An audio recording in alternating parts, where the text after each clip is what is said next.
Hi F lovers, welcome back to my channel. Video को start करने से पहले अगर अभी तक आप में से किसी ने मेरे चैनल को सब्सक्राइब नहीं किया है तो प्लीज़ चैनल को सब्सक्राइब, वीडियो को लाइक और नीचे कमेंट करते हुए ज़रूर बताइएगा कि आज का पार्ट आप लोगों को कैसा लगा। तो चलिए समथिंग विथ यू के नेक्स्ट पार्ट को स्टार्ट करते हैं। लास्ट पार्ट में हमने देखा था कि विंग की शादी में विंग की फैमिली ने यानी कि जंग्स ने मिलके विंग के साथ बहुत सारे प्रैंक कर दिए थे। बहुत सारे नहीं, सिर्फ 2 प्रैंक किए थे। लेकिन यहाँ पे विंग इन प्रैंक की वजह से ना बहुत ज़्यादा फ्रस्ट्रेटेड हो चुका था। खैर, ये तो कुछ ही टाइम का फ्रस्ट्रेशन था। अपने भाइयों बहनों के साथ ये नोकझोंक नहीं होगी तो और किसके साथ होगी।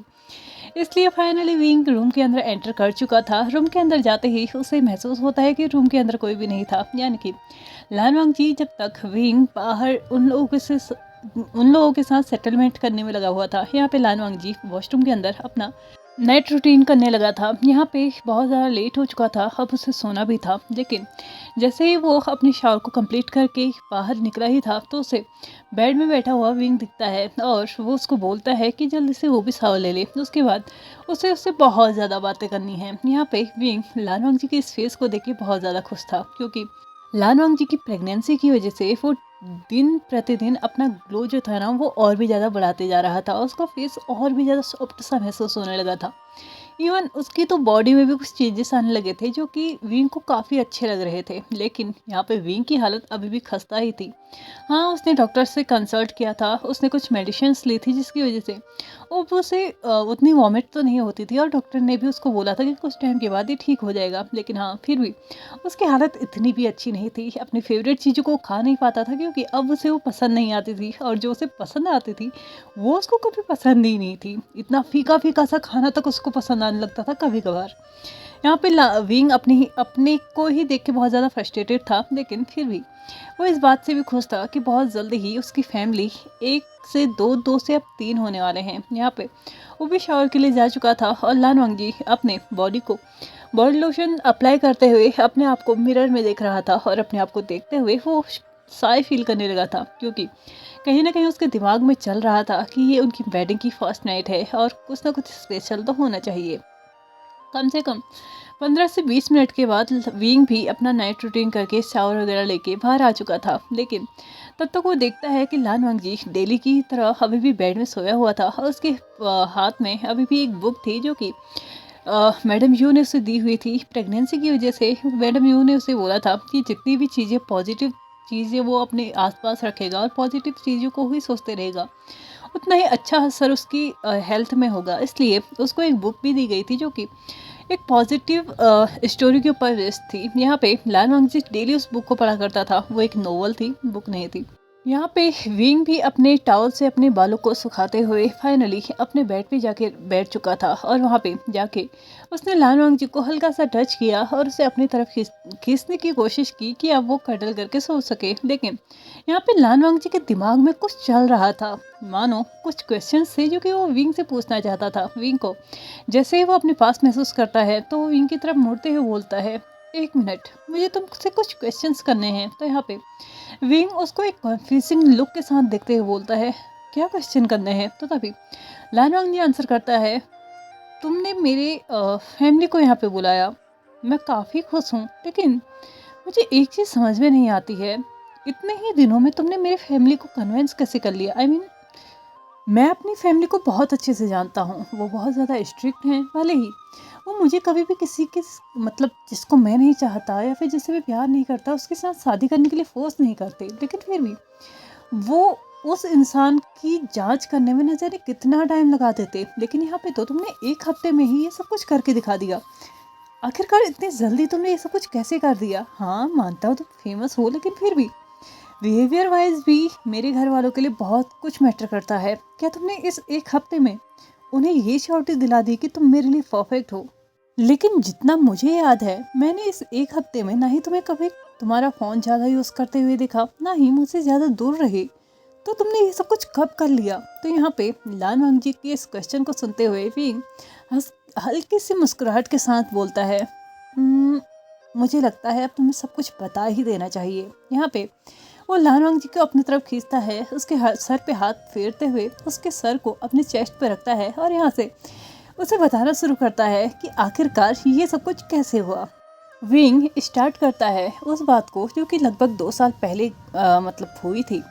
वो तब थी जब जैन चेंग ने पूरी फैमिली के सामने ये अनाउंस किया था कि वो अपने रिलेशनशिप में बहुत ज़्यादा सीरियस है और वो जिससे प्यार करता है उसी से शादी करेगा। भले ही उन्हें कुछ वक्त चाहिए, हो सकता है कुछ साल भी लग सके और कुछ सालों से ज़्यादा भी लग सके, क्योंकि इस वक्त उसका बॉयफ्रेंड भी यहाँ पे आने की हालत में नहीं है और ना ही वो इस बिज़नेस को छोड़ के जाने की हालत में है, क्योंकि विंग अपना खुद का एक बिज़नेस स्टेबल कर चुका था और वो जंग्स की जो मतलब बिज़नेस था उसको टेक ओवर नहीं करना चाहता था। इसलिए विंग के पास अपनी अलग रिस्पॉन्सिबिलिटीज़ थी, जैन चेंग के पास भी जंग्स की रिस्पॉन्सिबिलिटीज़ थी और उसके बॉयफ्रेंड के पास भी अपनी फैमिली की रिस्पॉन्सिबिलिटी थी, क्योंकि उसका भाई अभी छोटा था और अभी वो इतना बड़ा नहीं हुआ है कि वो अपने भाई को कुछ मतलब बिज़नेस की जिम्मेदारी देके यहाँ पे चाइना में आए और यहाँ पे आके वो अपने लिए कुछ अलग करे और अपने बॉयफ्रेंड के साथ रहे। लेकिन ये श्योर जरूर है कि आज नहीं तो कल उन दोनों को एक ही होना है। इवन यहाँ पे तो जैन चेंग ने ये भी खुलासा किया था कि वो बहुत टाइम मिल चुके हैं और उन लोगों के बीच में बहुत बार फिजिकल रिलेशनशिप भी हो चुके हैं और ये सब कुछ शुरू हुआ था लगभग 2 साल पहले। और आज की डेट में मेरे ब्रदर और तुम्हारे ब्रदर, हाँ, यहाँ पे विंग लान वांग जी को बताता है कि जिस जैन चेंग के बॉयफ्रेंड की हमने बात की थी वो कोई और नहीं, तुम्हारा खुद का भाई है, जो कि इस वक्त इसी घर में और उसी रूम में है जहाँ पे मेरा ब्रदर है। यहाँ पे लान वांग जी बहुत ज़्यादा कंफ्यूज था और जैन विंग को देखते हुए बोलता है, क्या सच में मेरे ब्रदर और तुम्हारे ब्रदर ये दोनों ही बॉयफ्रेंड्स हैं? तो यहाँ पे वो एग्री करते हुए बोलता है कि हाँ, ये दोनों ही बॉयफ्रेंड हैं और ये हमें 2 साल पहले पता चला था। यहाँ पे लान वांग जी थोड़ा सा कंफ्यूज होते हुए विंग को पूछता है, तो क्या उस दिन जब मैं दाफान वैली में तुम्हें मिला था तो क्या तुम मुझे जानते थे? तो तभी विंग आंसर करते हुए बोलता है, एक्चुअल में मैं तुम्हें नहीं जानता था, मैं सिर्फ तुम्हारा नाम जानता था कि तुम्हारा नाम लान वांग जी है। लेकिन हाँ, मैं ये श्योर नहीं था कि जो मेरे ब्रदर का यानी कि जैन चेंग का जो बॉयफ्रेंड है उसके ही तुम भाई हो या नहीं। लेकिन धीरे धीरे जब तुमने स्टोरी बताई तो मुझे थोड़ा बहुत श्योरिटी मिल चुकी थी कि तुम वही हो। और घर आने के बाद जब जैन चेंग ने हमें ये बताया कि तुम उसके बॉयफ्रेंड के भाई हो तो यहाँ पे मुझे श्योर हो चुका था। तब जाके हमें पता चला था कि तुम लेंस चेन के भाई हो, जो कि बहुत जल्दी ही होने वाला मेरा ब्रदर इन लॉ है। लेकिन यहाँ पे शायद ये चीज़ें थोड़ी सी कॉम्प्लिकेटेड हो गई हैं और तुम पहले जैन चेंग के ब्रदर इन लॉ बन चुके हो। यहाँ पे लान वांग जी कंफ्यूज होते हुए उससे फिर से बोलता है, मतलब इतने दिनों तक तुम अननोन बनते रहे, यानी कि तुम्हें पहले से ही पता था कि मैं कौन हूँ, लेकिन फिर भी तुमने कभी मुझे उस तरीके से ट्रीट क्यों नहीं किया? मुझे कभी ऐसा क्यों महसूस नहीं दिलाया कि तुम मुझे जानते हो? तो यहाँ पे विंग आंसर करते हुए बोलता है, मैंने कभी नहीं सोचा था कि मैं ऐसा कुछ भी करूँगा और वैसे भी मैंने अपनी फैमिली तुम्हारे साथ कभी इमेजिन नहीं की थी, वो तो फ्लो में होते रह गया। लेकिन हाँ, मैं ये भी नहीं चाहता था कि तुम्हें ये पता चले कि तुम जिस घर में रह रहे हो वहाँ पे तुम्हारे भाई की पहले से ही जान पहचान है और वैसे भी जिस लोगों से भाग के तुम यहाँ पे आए थे, घूम फिर के तुम वहीं पे पहुँच जाते तो क्या फ़ायदा? तुम्हें भी तो अपनी लाइफ को एंजॉय करने का कुछ टाइम मिलना चाहिए ना। हाँ, तुम्हारे भाई ने कभी तुम्हारे लिए कुछ गलत नहीं सोचा और साथ ही साथ जब मेरी उनसे बात हुई थी तो उन्होंने ये खुशी खुशी मुझसे बोल दिया कि मैं तुम्हें अपने पास रख सकता हूँ और साथ ही साथ उन्हें विश्वास भी था कि इससे ज़्यादा सेफ प्लेस मेरे लिए तुम्हारे लिए और कोई नहीं हो सकती। लेकिन फिर भी मैं चाहता था कि तुम बिल्कुल वैसे ही रहो जैसे कि तुम रहना चाहते हो और वो तभी हो सकता है जब तुम किसी अनजान के साथ रहो। अगर तुम किसी जान पहचान के वालों के साथ रहोगे तो ऑफकोर्स सी बात है तुम्हारे अंदर एक हिचकिचाहट आएगी, तुम्हारे अंदर एक फीलिंग आएगी कि क्या मुझे ऐसा करना चाहिए, ऐसा नहीं करना चाहिए। लेकिन हाँ, तुम एक अननोन पर्सन के साथ रहोगे तो तुम्हें एक फ्रीडम मिले रहेगी, चाहे मैं कुछ भी कर लूँ, इससे क्या फ़र्क पड़ने वाला है, ये जाके कौन सा मेरी फैमिली को बताने वाला है। और हाँ, इसके अलावा एक और बड़ी बात है जो कि तुम्हें जाननी ज़रूरी है। एक्चुअल में जिन महीनों में मैंने तुमसे बोला कि तुम्हें रेंट देने की ज़रूरत नहीं है, ना ही किसी खर्चे को उठाने की ज़रूरत है, तो इन महीनों में तुम्हारे इस एक्सपेंसेस के लिए तुम्हारे ब्रदर ने मुझे पैसे भेजे थे। हालांकि मैंने उन पैसों को अभी तक हाथ नहीं लगाया है, लेकिन फिर भी उनकी जोर जबरदस्ती के बावजूद मैं इस बात पे एग्री हो गया कि वो मुझे पैसे भेज सकते हैं। यहाँ पे लान वांग जी विंग को गुस्से भरी निगाहों से देख रहा था। पहली बात, वो उसे जानता था, उसके ऊपर से उसके भाई के साथ बराबर कांटेक्ट होते रहा, उसे पता भी नहीं चला। यहाँ पे लानवांग जी जो कि अभी भी विंग के आर्म्स में था, वो झटके से अपने आप को विंग से दूर करता है और अपने पाउटी लिप्स के साथ बेड में बैठते हुए बोलता है, तुम्हारी इतनी हिम्मत, तुमने मुझसे झूठ बोला, तुमने मुझे नहीं बताया कि तुम मेरी फैमिली को पहले से जानते थे, इवन जानते ही नहीं थे, बल्कि तुम उनके इतने क्लोज भी थे कि वो तुम्हें कांटेक्ट करते थे, तुमसे बात करते थे और मेरे बारे में पूछते थे। हाँ, क्या हो तुम विंग, एटलीस्ट मुझे बता तो सकते थे कि तुम्हारी फैमिली और मेरी फैमिली दोनों ही आपस में कनेक्टेड हैं, भले ही तुम मुझे ये नहीं बताते कि मेरे भाई और तुम्हारी बातें होती हैं। मैं खुश हूँ इस बात से कि मैंने कभी कोई उल्टी सीधी हरकत नहीं की, वरना क्या होता, मैं तो शर्मिंदा हो जाता मेरी फैमिली के सामने। तो यहाँ पे विंग लानवांग जी को थोड़ा काम डाउन करते हुए बोलता है, चिल, मैंने किसी को कुछ भी नहीं बताया, इवन मैंने तो उन्हें ये भी नहीं बताया था कि हमने अपनी लिमिट्स क्रॉस कर दी हैं, लेकिन हाँ, मैंने उन्हें ज़रूर बताया था कि मैं तुम्हें अपना बनाना चाहता हूँ, तुमसे शादी करना चाहता हूँ। लेकिन यहाँ पे लानवांग जी के शायद मूड स्विंग्स स्टार्ट हो चुके थे और वो विंग की बिल्कुल भी बात सुनने के लिए रेडी नहीं था। उसने विंग को बोल दिया, तुमने मुझसे झूठ बोला है और बाकी चीज़ें मैं नहीं जानता, तुमने भले ही अच्छे के लिए किया, बुरे के लिए किया, मुझे इससे कोई फ़र्क नहीं पड़ता, तुमने झूठ बोला है और तुम्हें सज़ा मिलनी चाहिए, और तुम्हारी सज़ा ये है कि तुम हमारी वेडिंग की फर्स्ट नाइट पे कमरे से बाहर रहोगे, निकलो अभी के अभी कमरे से निकलो। यहाँ पे विंग लानवांगी को एक अनबिलीवेबल एक्शंस के साथ देखता है कि क्या मैं रूम से बाहर जाऊं, और वो भी हमारी वेडिंग की फर्स्ट नाइट पे, ये कैसा पागलपन है। वो कुछ बोल ही पाता कि इससे पहले ही लानवांग जिसको खींचते हुए रूम से बाहर फेंक चुका था और दरवाज़ा बंद कर चुका था। विंग बेचारा जो कि दरवाजे को अभी भी हल्के हल्के से नॉक कर रहा था और बोल रहा था कि लानवांग जी दरवाज़ा खोलो, बाकी लोग भी इस घर में हैं, प्लीज़ दरवाज़ा खोलो, कहीं ऐसा ना हो कि मेरे इस तरीके से चीखने से, चिल्लाने से, बात करने से और तुमसे रिक्वेस्ट करने के चक्कर में दूसरे लोग भी उठ जाएं। तो यहाँ पे लानवांग जी अंदर से आंसर करते हुए बोलता है, मुझे कोई फ़र्क नहीं पड़ता, तुम्हें अभी और आज इस रूम में एंट्री बिल्कुल भी नहीं मिलेगी। ऐसा कहते हुए लानवांग जी खुद बेड पे जाके ब्लैंकेट को ओढ़ के सो चुका था। दूसरी तरफ विंग था जो कि अभी भी उम्मीद में था कि लानवांग जी दरवाज़ा खोलेगा। 15-20 मिनट निकल चुके थे और लानवांग जी अब दरवाज़ा खोलने वाला नहीं था, क्योंकि उसके सोने का टाइम हो चुका था और वो अपने सोने के लिए बहुत ज़्यादा स्ट्रिक्ट था। ये चीज़ें विंग को पहले से ही पता थी, इसलिए अपने कदमों को वो लिविंग रूम की तरफ बढ़ाते हुए सोफे पे जाके बैठ चुका था। यहाँ पे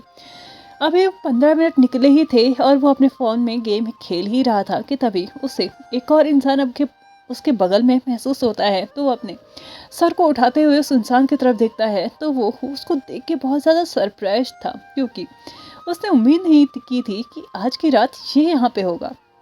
तो तभी विंग अपने बगल में टैप करते हुए उन्हें इनवाइट करता है कि वो यहाँ पे बैठे। तो तभी वो इंसान भी आके बैठ चुका था और उससे क्वेश्चन करता है कि आखिरकार कोई इंसान अपनी वेडिंग की फर्स्ट नाइट पे रूम से बाहर क्या कर रहा है। तो तभी विंग उन्हें एडवाइस करते हुए बोलता है, एक बात मेरी अच्छे से सुन लीजिए जियोजुन, चाहे कुछ भी हो जाए, जब तक आपकी शादी नहीं हो जाती है ना, तब तक जैन चेंग को प्रेग्नेंट करने के बारे में सोचना भी मत, क्योंकि एक बार ये लोग प्रेग्नेंट हो जाते हैं ना, तो इनके मूड स्विंग्स कहाँ से कहाँ पहुँचते हैं हमें पता भी नहीं चलेगा। इनके मूड स्विंग्स अच्छी चीज़ों को भी नेगेटिव वे में लेते हैं। ये चीज़ें आज मुझे खुद पता चली हैं, सारी की सारी चीज़ें मेरे साथ हो रही हैं।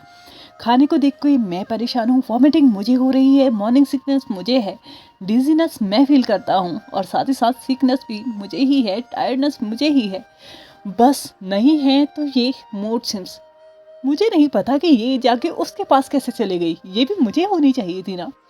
यहाँ पे विंग इरिटेट होते हुए जेहोजुन से बोलता है, तो जेहोजुन उससे बोलते हैं कि क्या हुआ है, तुम क्लियरली बताओगे। तो तभी विंग आंसर करते हुए बोलता है, मैंने उसे बताया कि आखिरकार मैंने आप लोगों को कैसे मनाया। मैंने उसे बताया कि हम लोग पहले से ही एक दूसरे को जानते थे, और इस बात पे नाराज़ होते हुए मेरे हस्बैंड ने मेरी मैरिड की फर्स्ट नाइट पे मुझे कमरे से बाहर फेंक दिया। इसलिए मैं आपको एडवाइस कर रहा हूँ कि कुछ भी हो जाए, जैन चैंग को शादी से पहले प्रेग्नेंट मत करना। वैसे कोई फ़र्क नहीं पड़ता, क्योंकि आप लोग अपनी लाइफ को पिछले 4 साल से एंजॉय ही कर रहे हैं, लेकिन मेरा क्या, मैंने तो 2 महीने भी ढंग से नहीं निकाले, और ये इंसान समझने को तैयार नहीं है। इसके मूड स्विंग्स कब ख़त्म होंगे, अभी 2.5 महीना ही निकला है, अभी तो 6.5 महीने और बचे हैं, और न जाने इन महीनों में वो मेरी क्या हालत करने वाला है। यहाँ पे विंग इरिटेट होते हुए एक टेबल में अपने पैर को एक के ऊपर एक रख के बैठ चुका था। तो तभी जेओजुन विंग की तरफ मुंह घुमाते हुए बोलते हैं, वांग जी का मूड स्विंग्स चल रहा है, इसलिए मैं समझ सकता हूँ कि उसने मूड स्विंग्स के चलते तुम्हें कमरे से बाहर निकाल दिया, लेकिन तुम्हारे भाई ने तो मुझे बिना मतलब के कमरे से बाहर निकाला है। क्या तुम जानते हो कि तुम्हारे भाई ने मुझे क्यों कमरे से बाहर निकाला है? तो तभी विंग शॉक्ड होते हुए जियोजुन को देखता है और बोलता है, क्या जैन चंग ने आपको कमरे से बाहर निकाला है? तो तभी जियोजुन भी अपने सर को नोट करते हुए आंसर करते हैं कि हाँ, उसने भी मुझे कमरे से बाहर निकाला है, और पता है क्यों निकाला है? बहुत ही सिली सा रीज़न है। उसका कहना है कि अगर मैं चाइना आया तो मुझे सबसे पहले उससे मिलना चाहिए था, जबकि वो अच्छे से जानता है कि मैं डायरेक्टली एयरपोर्ट से यहीं पे आया था, लेकिन फिर भी वो समझने के लिए तैयार नहीं है। तुम्हारा हस्बैंड प्रेग्नेंट है, इसलिए टेंट्रम्स थ्रो कर रहा है, मूड स्विंग्स दिखा रहा है, लेकिन मेरा हस्बैंड सॉरी मेरा होने वाला हस्बैंड तो अभी प्रेग्नेंट भी नहीं है, तो उसके कैसे मूड स्विंग्स चल सकते हैं? यहाँ पे थोड़ा सा चिल्लाते हुए जियोजुन बोलते हैं, तो तभी विंग आंसर करते हुए बोलता है, होता है कभी कभी जैन चेंग ऐसा ही करता है। वैसे भी वो प्रेग्नेंट कैसे हो सकता है, क्योंकि आप तो चाइना 6 महीने पहले ही आए थे ना। तो यहाँ पे जियोजुन अपने गर्दन के पीछे अपने थोड़ा सा मतलब स्क्रैच करते हुए बोलता है, वैसे तुम्हारे एक्सीडेंट के कुछ हफ्ते पहले ही जैन चेंग न्यूजीलैंड आया था। जियोजुन ने एक भारी सी सांस को छोड़ते हुए ये सेंटेंस बोला, तो तभी विंग ने एक वियर्ड लुक के साथ उसको बोला, हाँ सच में? यानी कि लगभग 2 महीने पहले? एक मिनट, क्या आपके बीच में फिर से? तो तभी जियोजुन अपने सर को नोट करते हुए बोलते हैं, ये तो हम दोनों के लिए नॉर्मल है ना, इसलिए इतना शॉक्ड होने की ज़रूरत नहीं है। तो तभी विंग जैन सिचन को एडवाइस करते हैं कि मुझे लगता है कि आपको एक बार उसका टेस्ट करा ही लेना चाहिए, क्योंकि जिस सिली रीज़न के साथ उसने आपको कमरे से बाहर फेंका है ना, मुझे तो यही महसूस हो रहा है कि उसके भी मूड स्विंग्स ही चल रहे हैं। कॉन्ग्रेचुलेसन्स, आप भी बहुत जल्दी ही डैड बनने वाले हैं, लेकिन हाँ, आपको उसके लिए मशक्क़त बहुत करनी होगी। तो यहाँ पे जियोजुन एक क्वेश्चनिंग लुक के साथ विंग को देखते हुए बोलते हैं, ऐसा कैसे हो सकता है?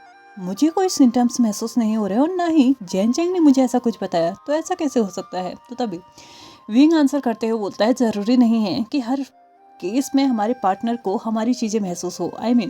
जैन चेंग अगर प्रेग्नेंट है तो हो सकता है उसको सिम्टम्स नज़र आ रहे होंगे, आपको कुछ भी फील ना हो रहा हो। तो तभी जियोजुन आंसर करते हुए बोलते हैं, तुम्हें पता है तुम्हारे भाई को एक छींक भी आ जाए तो वो मुझे बिना बताए नहीं रह सकता, और यहाँ पे इतनी सारी चीज़ें होने के बावजूद तो मुझे नहीं बताएगा, ऐसा हो ही नहीं सकता है। तो तभी वो विंग जियोजुन को एडवाइस करता है कि फिर भी मुझे लगता है कि आपको एक बार उसको डॉक्टर को दिखाई देना चाहिए, क्योंकि हो सकता है कि आप बहुत जल्दी ही डैड बनने वाले हो, क्योंकि पॉसिबिलिटीज़ हो सकती हैं। यहाँ पे जियोजुन कंफ्यूज थे और वो इसी वक्त जैन चेंग से बात करना चाहते थे, लेकिन जैन चेंग ने तो उन्हें दरवाजे से बाहर फेंका हुआ था, अपने रूम से बाहर फेंका हुआ था।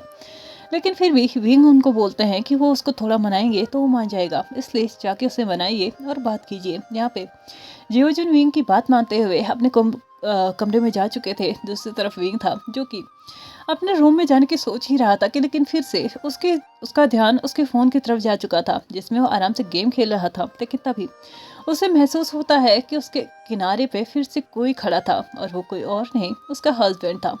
विंग जैसे ही लानवांग जी की प्रेजेंस यहाँ पे महसूस करता है तो वो उससे पूछता है कि वो यहाँ पे क्या कर रहा है। तो तभी लानवांग जी विंग के बगल में बैठ के उसके शोल्डर पे अपने सर को रखते हुए उसको बोलता है, तुम्हें नहीं लगता कि तुम्हें कमरे में आना चाहिए? तो यहाँ पे विंग थोड़ा सा टीस करते हुए लानवांग जी से बोलता है, मैं क्यों आऊँ? तुमने ही मुझे कमरे से बाहर फेंका था। तो तभी लानवांग जी उसको आंसर करते हुए बोलता है, आज हमारी वेडिंग नाइट है, इसलिए मैं थोड़ा सा लीनियंट हो रहा हूँ, आज के लिए मैं तुम्हें माफ़ कर देता हूँ, तुम कमरे में आ सकते हो। ऐसा कहते हुए लानवांग जी उठने ही वाला था कि तभी विंग उसको खींचते हुए अपने लैब पे बैठाते हुए बोलता है, सीरियसली मैं रूम में आ सकता हूँ? तो तभी वांग जी उसके सर पे थोड़ा सा मतलब हल्का सा स्लैप करते हुए बोलता है, हाँ तुम आ सकते हो, और अगर तुमने देर की तो मैं फिर तुम्हें अलाउ नहीं करूँगा अंदर आने के लिए। तो तभी विंग लानवांग जी को ब्राइडल स्टाइल में उठाते हुए थोड़ा सा घूमते हुए काउच को बोलता है, बाय बाय, मुझे तुम्हारी ज़रूरत नहीं है, और अपने कमरे की तरफ बढ़ चुका था। दूसरी तरफ कोई था जो उन्हें दूर से देख रहा था, और वो कोई और नहीं जैन फेंगमियान, मैडम यू और लैन चिरैन थे, जो कि अपने बच्चों को इस तरीके से देख के बहुत ज़्यादा खुश थे और कहीं ना कहीं वो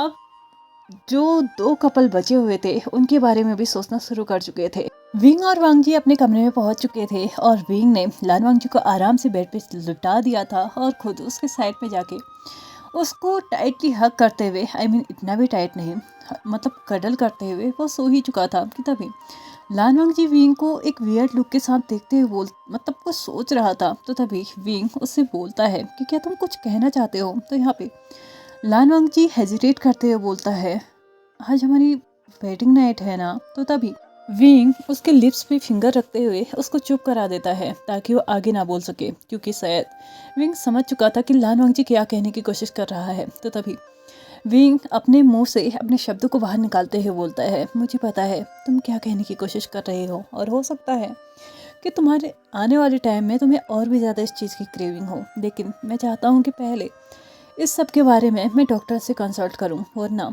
अगर वो एग्री नहीं करेंगे तो हम ये नहीं करेंगे, क्योंकि मेरे लिए तुम और मेरे होने वाले बेबी दोनों ही बहुत ज़्यादा इम्पोर्टेंट हो। इसलिए मैं कुछ भी बिना डॉक्टर के कंसल्ट के नहीं करना चाहता। होप तुम समझ रहे होगे कि मैं क्या कहने की कोशिश कर रहा हूँ। मुझे पता है तुम्हें क्रेविंग्स होंगी, लेकिन तुम्हें भी कंट्रोल करना होगा और मुझे भी। अगर डॉक्टर हमें अलाउ नहीं करते हैं तो हमें ये चीज़ें छोड़नी होंगी। ऐसे लान वांग जी कहीं ना कहीं विंग की बात को एग्री कर रहा था, क्योंकि वो प्रेग्नेंट था और हो सकता है कि ये चीज़ें उन्हें अलाउ ना हो। और वैसे भी वो कोई एक्सपीरियंस कपल तो थे नहीं कि उन्हें हर एक चीज़ पता होगी। इसलिए इस बार के लिए वो विंग की बात मान चुका था, लेकिन फिर भी वो विंग से डिमांड करता है किस की, और विंग उसकी डिमांड को पूरी करते हुए उसके लिप्स पे किस करना स्टार्ट करता है। हालांकि वो बात अलग थी कि विंग खुद ही उस किस में इतना ज़्यादा इंडल्ज हो चुका था, इवन इतना मेल्ट हो चुका था कि उससे खुद ही मतलब इच्छा नहीं थी कि वो लान वांग जी को छोड़े, लेकिन फिर भी वो इतना केयरलेस भी नहीं हो सकता। और लगभग 2 मिनट तक इस किस को कंटिन्यू करने के बाद फाइनली वो एक दूसरे से अलग होते हैं। हैवीली ब्रीथ लेते हुए उन दोनों ने ही एक दूसरे के फॉरहेड को एक दूसरे के साथ अटैच किया। विंग ने लान वांग जी के सर को सहलाते हुए उसके सर को अपने चेस्ट पे रखा और उसे सुलाने की कोशिश की, और कुछ ही देर के बाद वो दोनों ही एक डीप स्लीप में जा चुके थे और अपने ड्रीमी वर्ल्ड को एंजॉय करने लगे थे। तो चलिए फ्रेंड्स, इनकी इन ड्रीम्स को इन्हें एंजॉय करने देते हैं, हम इन्हें इंटरप्ट ना करते हुए यहाँ से निकल जाते हैं। इस पार्ट को यहीं पे ख़त्म कर देते हैं। तो चलिए फ्रेंड्स, आज के इस पार्ट को हम यहीं पे ख़त्म करते हैं। वीडियो पसंद आए हो तो please like share subscribe and comment करते हुए जाइएगा। Thank you so much for watching our video and bye bye.